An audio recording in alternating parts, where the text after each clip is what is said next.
اور پھر وضو کے بعد دعا پڑھنا نہ بھولیں. یہ اپنے ڈیلی کے کاموں میں اگر آپ کو یاد نہیں رہتا تو کہیں لکھ کے لگا لیں. رسول اللہ صلی اللہ علیہ وسلم نے فرمایا جو وضو کرے اور اچھی طرح وضو کرے پھر یوں کہے اشہد ان لا الہ الا اللہ وحدہ لا شریک لہ واشہد ان محمدا عبدہ ورسولہ اللہم اجعلنی من التوابین واجعلنی من المتطہرین، اس کے لیے جنت کے 8 دروازے کھول دیے جائیں گے، وہ ان میں سے جس میں سے چاہے داخل ہو جائے. سبحان اللہ، کتنی مختصر سی دعا ہے لیکن کتنا بڑا اجر ہے، اس لیے اس کو نہ بھولیں. پھر اسی طرح یہ ہے کہ وضو کے بعد اگر آپ آذان سن رہے ہیں تو آذان کا جواب دینا نہ بھولیں. رسول اللہ صلی اللہ علیہ وسلم نے فرمایا جو شخص آذان سن کر یہ کہے یعنی اللہم رب هذه الدعوة التامة والصلاة القائمة آت محمدا الوسیلة والفضیلة وابعثه مقاما محمودا الذی وعدته، تو یہ قیامت کے دن نبی صلی اللہ علیہ وسلم کی اس کے لیے شفاعت جائز ہو جائے گی، لازم ہو جائے گی. حلت لہ شفاعتی یوم القیامہ، یعنی جو آذان کے بعد کی دعا پڑھے گا نبی صلی اللہ علیہ وسلم کی شفاعت پائے گا. اور اسی طرح وہ دعا کی قبولیت کا وقت ہوتا ہے، اس وقت کے لیے دعا سوچ رکھے کہ میں نے کیا دعا مانگنی. ایک نماز سے دوسری نماز کے بیچ میں جو چیز آپ کو بودر کرے، پریشان کرے، نیکسٹ آذان سے پہلے سوچ رکھے کہ میں نے آذان کے بعد بھی یہ دعا خاص مانگنی، لیکن اس کے بیچ میں بھی آپ مانگ سکتے ہیں، اس منع نہیں ہے. پھر اسی طرح یہ ہے کہ اپنی جسمانی صحت کا خیال رکھنے کے لیے صرف کھانا پینا ہی کافی نہیں ہے بلکہ ورزش بھی ضروری ہے. آپ بریدنگ ایکسرسائز کریں، آپ اسٹریچز کریں، آپ واک کریں اور اس میں 7 اذکار شامل کر لیں. یعنی اس ٹائم پر انسان اپنے اذکار مقرر کر لیں، جیسے تسبیحات ہیں، درود شریف ہے، استغفار ہے. واک کرتے وقت یہ سب پڑھنا بہت آسان بھی ہوتا ہے اور واک بھی بورنگ نہیں ہوتی، وہ آسان ہو جاتی ہے. اور پھر اگر ایک وقت میں آپ کو زیادہ ٹائم نہیں ملتا واک کرنے کا، 2 منٹ کر لیجئے، 5 منٹ کر لیجئے، ایک تسبیح کی دیر میں کر لیجئے. دن میں کئی دفعہ 5-5 منٹ بھی اگر آپ کریں گے تو انشاءاللہ اس سے آپ کا جسم مضبوط رہے گا. اور پھر یہ کہ جسمانی مضبوطی کے ساتھ ساتھ اپنی جذباتی صحت کا بھی ضرور خیال رکھیں. اور جذباتی صحت کے لیے ضروری ہے کہ اللہ پر توکل ہو، اللہ سے محبت ہو، اللہ سبحانہ وتعالیٰ کے ساتھ ایک تعلق ہو، دل ہی دل میں اللہ کو پکاریں، اس کو یاد کریں اور اس سے محبت پر خوش ہو جائیں. یعنی محبت جو ہے وہ انسان کو خوشی بخشتی ہے. تو جس شخص کی زندگی میں رب کی محبت آ جائے اس سے زیادہ خوش قسمت کوئی نہیں. اور اسی کو اپنا وکیل سمجھیں، اسی پر بھروسہ کریں، اسی سے دعائیں مانگیں، اسی سے لو لگائیں، اسی سے اپنے سارے شکوے شکایتیں کریں، اسی کو اپنے ساری مشکلات بتائیں اور اسی سے حل مانگیں. رب المشرق والمغرب لا الہ الا ہو فاتخذہ وکیلا، یہ سورۃ المزمل کی آیت ہے. شروع میں نبی صلی اللہ علیہ وسلم نے جب تبلیغ کا کام شروع کیا تو کیسی مشکلات پیش آئیں، لیکن آپ کو کیا بتایا گیا کہ اللہ رب العزت ہی کو اپنا وکیل بنائیں، اسی کو کارساز سمجھیں. اور اگر کہیں خوف خطرہ محسوس ہو تو اپنے آپ کو اپنے رب کی پناہ میں دیں. سورۃ غافر میں آتا ہے وقال موسیٰ انی عذت بربی وربکم انی عذت بربی وربکم من کل متکبر لا یؤمن بیوم الحساب. موسیٰ علیہ السلام کو جب فرعونیوں کا خوف ہوا تو انہوں نے کہا بے شک میں نے اپنے رب اور تمہارے رب کی پناہ لے لی، ہر اس متکبر سے جو یوم حساب پر ایمان نہیں رکھتا. تو جو چیز آپ کو کسی انسان کی طرف سے کوئی خوف محسوس ہو، کہیں پریشانی محسوس ہو، تو فوراً اس آیت کو پڑھ کر بلند آواز میں اپنے آپ کو تسلی دیں. حقیقت یہ ہے کہ قرآن مجید کے ساتھ اگر آپ کا تعلق مضبوط ہو تو آپ کو روزانہ کے مسائل کا حل اس میں ملتا ہی چلا جائے گا. اور حالات جس طرح کے بھی ہوں اللہ کی رحمت سے پر امید رہیں. اور اللہ کی رحمت کس کے قریب ہوتی ہے؟ محسنین کے. ان رحمت اللہ قریب من المحسنین. چاہے آپ طوفانوں کی زد میں ہو پھر بھی اللہ کی طرف رجوع کریں. موسیٰ علیہ السلام کی قوم آگے سمندر تھا اور پیچھے فرعون تھا، پریشان ہو گئی تو موسیٰ علیہ السلام نے کہا قال کلا انما یا ربی سیہدینی، ہرگز نہیں، پریشانی کی بات ہی نہیں، بے شک میرے ساتھ میرا رب ہے، وہ ضرور مجھے راستہ بتائے گا. اسی طرح کام کاج کے دوران غور و فکر جاری رکھیں، ذکر جاری رکھیں، اللہ سے دل دل میں باتیں کرتے رہیں، دعائیں کرتے رہیں. عقل مند لوگ قرآن مجید میں ان کو بتایا گیا الذین یذکرون اللہ قیاما وقعودا وعلی جنوبہم وَيَتَفَكَّرُونَ فِي خَلْقِ السَّمَاوَاتِ وَالْأَرْضِ رَبَّنَا مَا خَلَقْتَ هَذَا بَاطِلًا سُبْحَانَكَ فَقِنَا عَذَابَ النَّارِ. کون ہے عقل مند لوگ؟ وہ جو کھڑے بیٹھے اور لیٹے اللہ کو یاد کرتے رہتے ہیں اور آسمانوں اور زمین کی پیدائش میں غور و فکر کرتے ہیں کہ اے ہمارے رب، اور کہتے ہیں اے ہمارے رب تو نے یہ سب کچھ بے مقصد پیدا نہیں کیا، تو پاک ہے، ہمیں آگ کے عذاب سے بچا. اور خاص طور پر جب آپ کچن میں کام کر رہے ہوں، کوکنگ کر رہے ہوں، اس وقت روزانہ کوشش کریں کہ آگ کے عذاب سے پناہ کی دعا کریں، کیونکہ وہاں آگ قریب ہوتی ہے تو انسان کے پھر دل سے دعا نکلتی ہے. یعنی اس سے بہتر موقع کوئی نہیں ہوتا کہ جب انسان آگ سے بچنے کی دعا کرے. تو کہنے کا مطلب یہ ہے کہ ذکر صرف مصلے پر نہیں ہوتا، ذکر چلتے پھرتے اٹھتے بیٹھتے کام کاج کرتے آپ کی زبان اللہ کے ذکر سے تر رہے. اور کیونکہ اللہ کا ذکر جو ہے کثرت سے کرنا کامیابی کا باعث ہے. سورۃ انفال میں آتا ہے وَاذْكُرُوا اللَّهَ كَثِيرًا لَعَلَّكُمْ تُفْلِحُونَ، اور اللہ کو بہت زیادہ یاد کرو تاکہ تم فلاح پاؤ. الا بذکر اللہ تطمئن القلوب، سن لو اللہ کی یاد سے دل اطمینان پاتے ہیں. اور سب سے افضل ذکر کیا ہے؟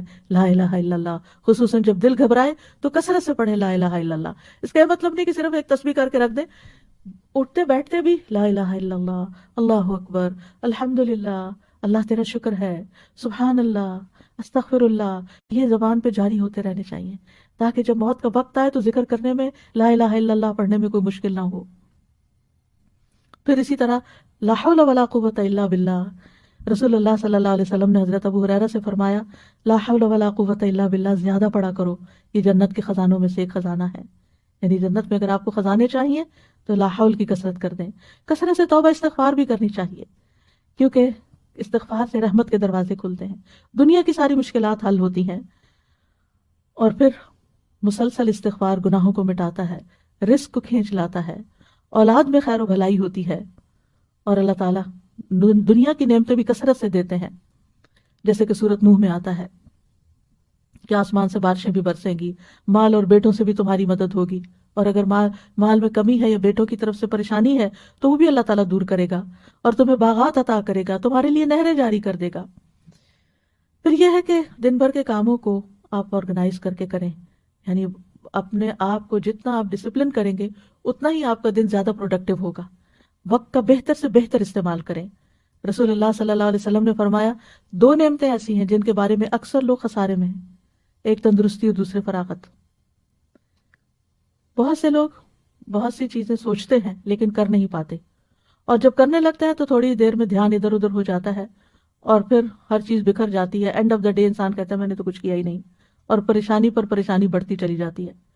اور چونکہ ہر انسان کی زندگی میں کوئی نہ کوئی امتحان ہوتا ہے، پریشانی ہوتی ہے، تو بعض اوقات انسان اس پریشانی میں اتنا مغلوب ہو جاتا ہے کہ جو بھی اس نے اپنے کام سوچے ہوتے ہیں وہ سارے ایک طرف رکھ کے کوئی ذہنی تفریح کا سامان کر لیتا ہے. اور آج کل تو بہت بڑا فتنہ ہے کہ موبائل ہمارے ہاتھ میں ہے، کوئی ڈرامہ لگا لیتا ہے اور کوئی گانا سننا شروع کر دیتا ہے، اور کوئی کسی طرح کی بھی ویڈیو دیکھ کے ایک کے بعد ایک شروع ہو جاتی ہیں، اور اس طرح جو کرنے کے کام ہے وہ سارے دھرے کے دھرے رہ جاتے ہیں. تو اس چیز کے بارے میں آپ نے بہت کانشیس ہونا ہے، کیونکہ انسان اگر ان چیزوں میں پڑا رہے تو چھوٹی چھوٹی پریشانیاں اس کو ڈسٹریکٹ کر سکتی ہیں، اور چھوٹی چھوٹی خوشیوں کا حصول اس کو ڈسٹریکٹ کر سکتا ہے. تو پھر انسان کا ایک دن بھی ضائع ہوا تو سمجھے اس نے بہت بڑا نقصان کیا. اور یہ کہانی سبھی کی ہے کسی نہ کسی طرح، اس لیے کارآمد اور نتیجہ خیز دن گزارنے کے لیے ضروری ہے نمبر 1 اپنے پورے دن میں جو کام آپ بے مقصد کرتے ہیں ان پہ غور کریں، ان کی لسٹ بنائیں کہ کون سے کام فضول کے کام ہیں جن کے بغیر بھی گزارا ہو سکتا ہے یا اس سے بہتر کام بھی ہیں. تو اپنے وقت کو گھٹیا کاموں میں نہیں گزاریں، بہتر کاموں میں گزاریں. دوسرا یہ کہ اپنے سارے دن کے کاموں کے نتائج بھی دیکھیں کہ اس کا رزلٹ کیا ہے، آؤٹ کم کیا ہے. میں نے جو اس چیز پہ اتنا وقت لگا دیا تو میں نے کیا کمایا، کیا حاصل کیا. بعض اوقات ہم ایسے ہی کوئی لغو سی چیز دیکھنا شروع کر دیتے ہیں اور کہتے ہیں اس میں بھی لرننگ ہے. اینڈ میں پوچھے کیا لرن کیا، کیا سیکھا. کیونکہ بہت وقت صرف ایک نفس کی خواہش ہوتی ہے جس کے پیچھے انسان چل رہا ہوتا ہے. پھر یہ ہے کہ نمبر 3 اپنے مقصد پر نظر رکھیں کہ میرا کسی بھی کام کے کرنے کے پیچھے مقصد کیا ہے، یہ کام میں کیوں کر رہا ہوں. کوئی بھی مصروفیت آپ نے جو یعنی اختیار کی ہے یا شروع کی ہے، اور اس مقصد کے راستے میں جو چیز رکاوٹ ہے اس رکاوٹ کو پہلے دور کریں، ورنہ آپ منزل پہ نہیں پہنچ سکتے. پھر اسی طرح یہ کہ اہم اور ضروری، چوتھی چیز یہ کہ اپنے اہم اور ضروری کاموں کو متعین کریں. یہ چیزیں میری زندگی میں بہت امپورٹنٹ ہیں جنہیں میں نے کرنا ہے، اور ان کو لکھ لیں باقاعدہ. یعنی اہم ترین کاموں کو، یعنی اپنی پرائرٹی لسٹ بنائیں، اہم ترین کاموں کو لکھ لیں. جو آپ کا ٹارگٹ ہے، جو گول آپ حاصل کرنا چاہتے ہیں، اس کے لیے کیا چیز مددگار ہوگی اس کو بھی ساتھ لکھ لیں. مثلا آپ نے ایک کام لکھا کہ مجھے یہ کام کرنا ہے، چاہے آپ لکھنے کا کوئی کام ہے یا پکانے کا ہے یا کوئی صدقہ خیرات کا یا ویلفیئر کا یا جس بھی طرح کا کوئی کام ہے یا آپ کی ڈیوٹی سے ریلیٹڈ کوئی کام ہے، تو ویسے تو سارے کام بڑے اہم لگ رہے ہوتے ہیں، لیکن اہم ترین کاموں کو ٹاپ پرائرٹی پر رکھیں کہ یہ مجھے پہلے کرنا ہے، اور کس طرح کرنا ہے وہ بھی ساتھ پلان کریں۔ اور پھر یہ ہے کہ جب کام شروع کریں تو پانچویں چیز یہ ہے کہ اپنے مقصد کو حاصل کرنے کے لیے فوکسڈ رہیں، کیونکہ بہت سے لوگ سب کچھ کر لیتے ہیں لیکن جب کام شروع کرتے ہیں تو اس پہ فوکس نہیں کرتے، لہٰذا کام ختم نہیں ہوتا۔ رکاوٹ آتی ہے تو اس کو دور کریں، سولوشن نکالیں، حل نکالیں، اور اگر ایک طریقے سے آپ کا ٹارگٹ حاصل نہیں ہوا تو کوئی دوسرا طریقہ اختیار کریں، امید کے ساتھ کام کریں، مایوس نہ ہو، کیونکہ یہ نہیں ہوتا کہ جو چیز ہم سوچیں وہ ویسے ہی ہو بھی جائے، بعض اوقات ہو جاتی ہے اور بعض اوقات نہیں بھی ہوتی۔ اور چھٹی بات یہ ہے کہ سستی سے بچیں اور کاموں کو لٹکائیں نہیں، اچھا بعد میں صحیح، اچھا کل صحیح، اچھا صبح صحیح۔ اور ساتویں بات یہ کہ جب روٹین نہیں ہوتی تو پھر بہت سے کام چھوٹ جاتے ہیں، اپنی ڈیلی روٹین سیٹ کریں۔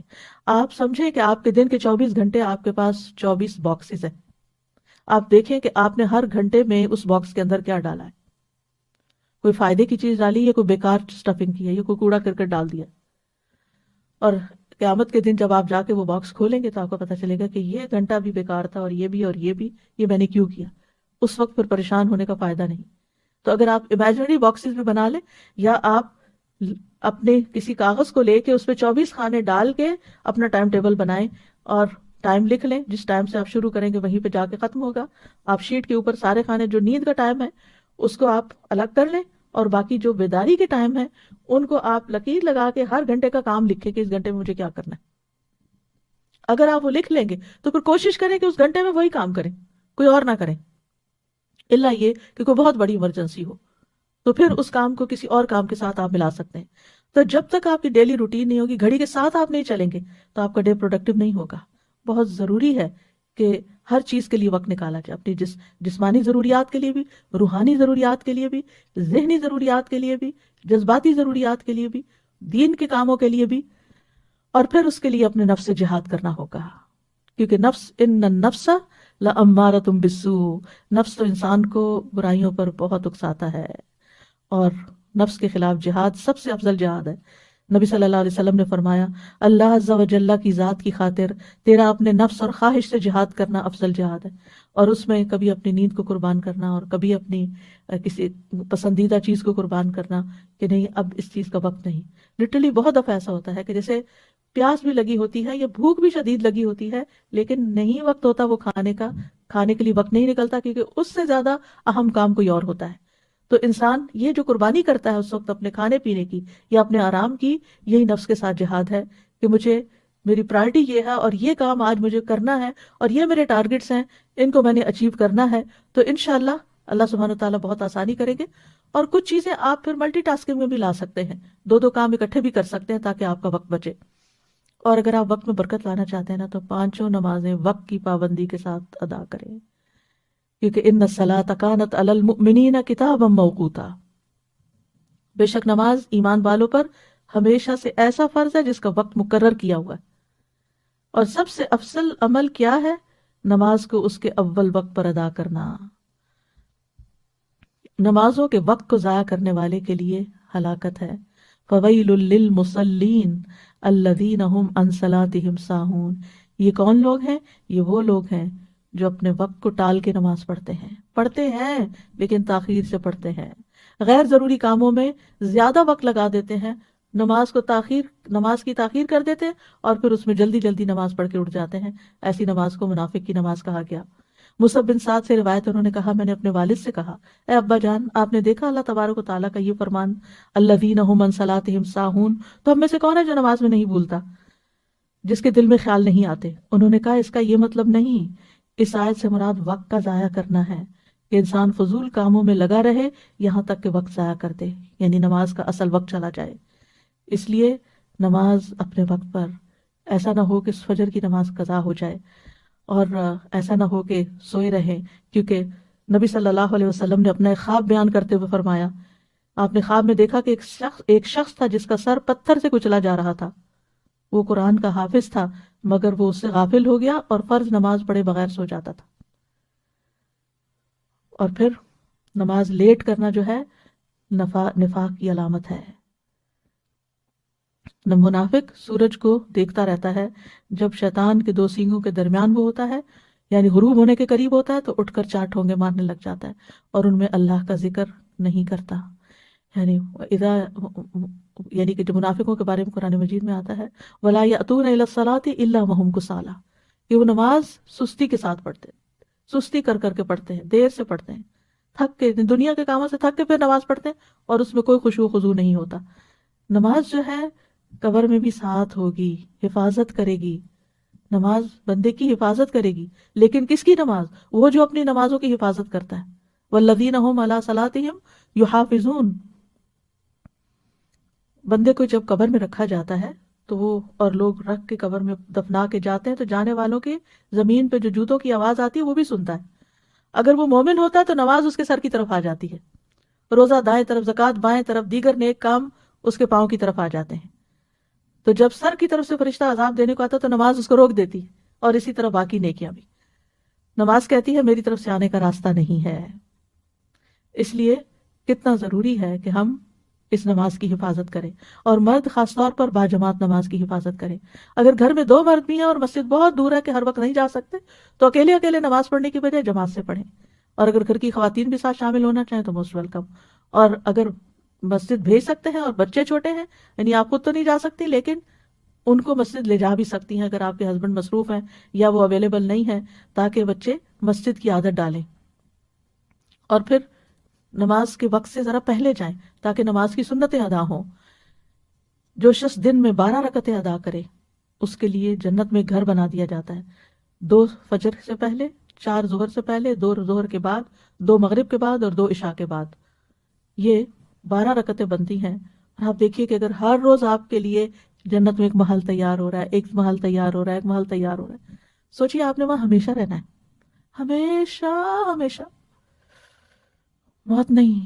سوچیے کبھی دل پھٹنے کو آتا ہے جب انسان یہ سوچتا ہے، اور ہر روز ایک نئے محل میں، ہر روز ایک نئے محل میں، کیونکہ اس نے دنیا میں اتنے محلات ہر روز سنتیں پڑھ کے بنا لی ہے کہ ہر روز اس کے لیے ایک نئی نعمت ہے۔ یہ وہ چیزیں جن کی دنیا میں لوگ تمنا کرتے ہیں، لیکن دنیا میں یہ سب کچھ نہیں مل سکتا۔ دن کی 12 رکعتیں ادا کرنے میں زیادہ سے زیادہ کتنا ٹائم لگ جائے گا؟ آدھا گھنٹہ۔ 2 رکعتیں پڑھنے میں 4 منٹ لگتے ہیں، اور 12 کے 24 منٹ، 6 منٹ اوپر لگا لیں، آدھے گھنٹے کی بات ہے، لیکن کتنا بڑا سودا ہے آپ کا اور کتنا بڑا نفع۔ صرف 1 سال کے دوران جو سنت موقدہ پڑھتا ہے اور نہیں پڑھتا، اس کے درمیان 4320 رکعات کا فرق ہو جاتا ہے۔ 1 رکعت وتر پڑھنے اور نہ پڑھنے والے کے درمیان 365 رکعت کا فرق ہو جاتا ہے۔ چاشت کی 2 رکعتیں پڑھنے اور نہ پڑھنے والے کے درمیان 703 رکعتوں کا فرق ہو جاتا ہے، اور جو سنتوں کی پابندی کرتا ہے اور جو نہیں کرتا ان کے درمیان 5415 رکعتوں کا فرق ہو جاتا ہے، اور ہر رکعت میں 2 سجدے ہوتے ہیں۔ تو صرف 1 سال میں کتنے درجے کھو دیے انسان نے، صرف 1 سال میں۔ تو اگر 40 سال زندگی میں اس نے ہر روز اتنے سجدے ادا کیے تو قیامت کے دن کتنا اونچا مقام ہوگا۔ تو اس لیے اس کو نہ کھوئیں۔ شروع میں مشکل ہوگی، نفس پہ بھاری ہوگا، عادت نہیں نا تو مشکل پڑے گی، لیکن اگر آپ ایک دفعہ اللہ سے اچھی طرح دعا کریں اور بار بار کریں، ایک دفعہ نہیں، ایک دفعہ شروع کر لیں، کچھ ہی دنوں میں آپ کا دل ہی نہیں لگے گا اگر آپ نے سنت نہیں پڑھی ہوگی۔ اور پھر یہ کہ ہر چیز میں اللہ سبحانہ وتعالیٰ کی طرف رجوع کریں، کوئی بھی پریشانی ہو، کوئی بھی ضرورت ہو، فوراً اس کی طرف توجہ، کیونکہ جو روگردانی کرتا ہے اللہ سے تو اللہ سبحانہ وتعالیٰ اس کو، جیسے حدیث میں آتا ہے، حدیث قدسی میں اللہ تعالیٰ فرماتے ہیں، اے ابن آدم اپنے آپ کو میری عبادت کے لیے فارغ کر لو، میں تیرے دل کو غنا سے اور تیرے ہاتھ کو رزق سے بھر دوں گا، اور اے ابن آدم تو مجھ سے دور نہ ہو، ورنہ میں تیرے دل کو فقر سے اور تیرے ہاتھ کو مصروفیت سے بھر دوں گا۔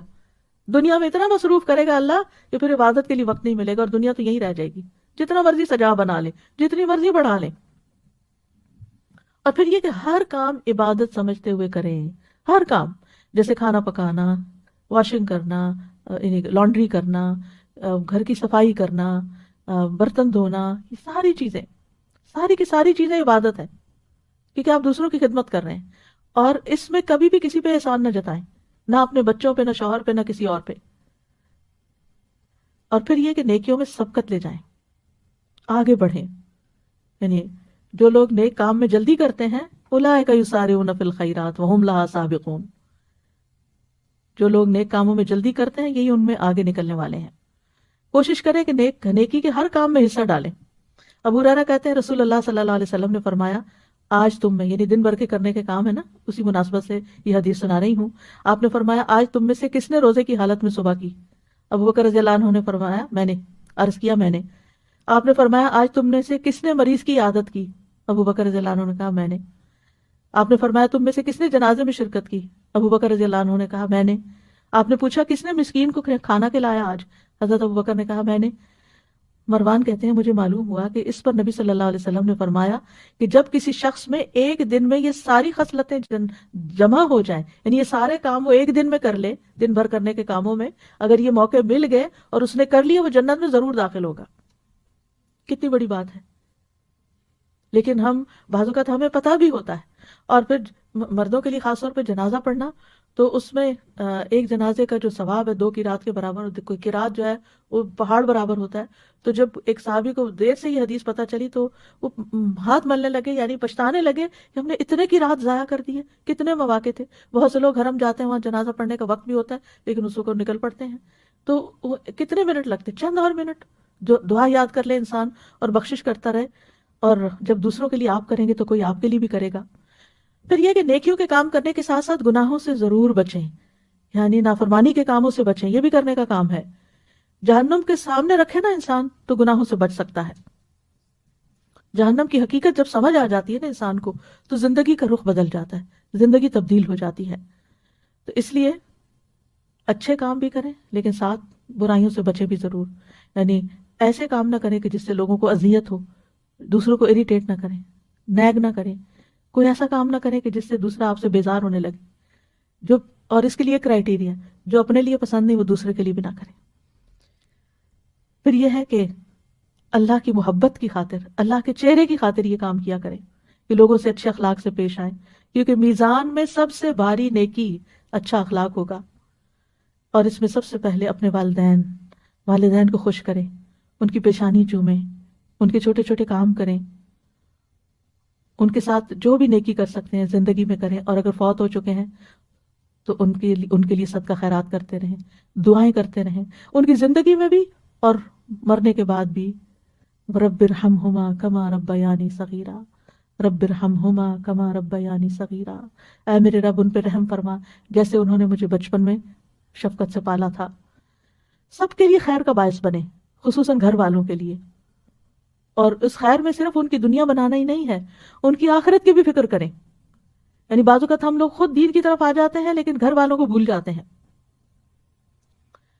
پھر اسی طرح یہ ہے کہ کسی کے سوال سے تنگ نہ ہو، چاہے بچے ہی کوئی چیز مانگ رہے ہیں یا ویسے کوئی سوال پوچھ رہے ہیں، آپ سے پوچھے جا رہے ہیں تو پریشان نہ ہو.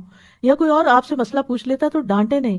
وَأَمَّا السَّائِلَ فَلَا تَنْهَرْ، کیونکہ بعض اوقات یہ ہوتا ہے جو والدین بزرگ گھر میں ہو وہ ایک ہی بات بار بار پوچھتے ہیں، یا آپ کے ہسبینڈ ایک ہی چیز روز پوچھنے شروع ہو جاتے ہیں تو اس پر آپ کو غصہ آ جاتا ہے کہ کل بھی بتایا تھا پھر آج وہی بات پوچھ رہے ہیں آپ. تو اس لیے بہتر یہ ہے کہ اس وقت اپنے آپ کو کنٹرول کر لیں اور یا جواباً سوال کر دیں کہ آپ کا کیا خیال ہے، آپ ذرا سوچیں، ذہن پہ زور ڈالیں. کیونکہ بعض اوقات وہ صرف بات بڑھانے کے لیے آپ سے وہی بات پوچھ لیتے ہیں جو پہلے بھی پوچھی ہوتی ہے. تو سوال سے تنگ نہیں ہونا.